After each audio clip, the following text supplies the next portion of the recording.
Bakuna ka na. Hindi pa. Bali, halo mo yung sa bakuna. Yung...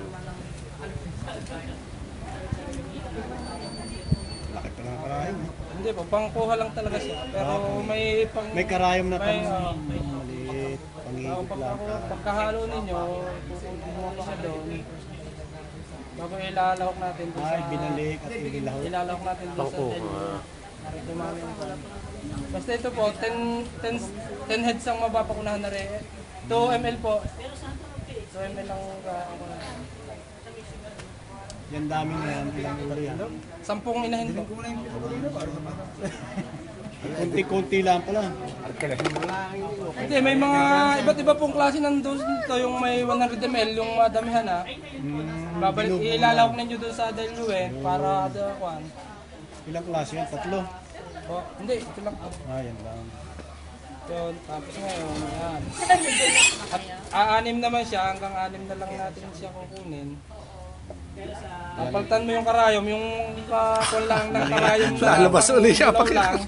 Baka naman pakatulog nila. Mamatay, hindi sa Bawal ng ganda na mula. Ag cholera. Junard, nasa si Junard. Ito po. Excuse po. Kalimitan po kami nagtuturok dito sa center ay sa intramuscular dito sa may tenga. Bale yun po, 2 ml po siya. Aso? Hawakan lang ninyo ang tenga ng nawahan bago ganon. Pagka i-press nyo yung gamot, pagkahugot, hindi yung massage yung pilot para hindi mistak yung gamot. Tanda mo ng verba. Pakawag mo muna.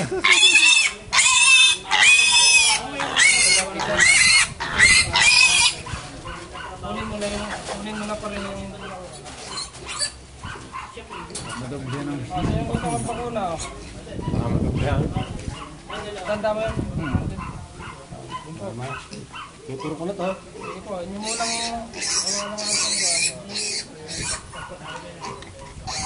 pag naibuho, huwag ninyong kukunin. Dahil mag-STD yan. Medyo paas lang.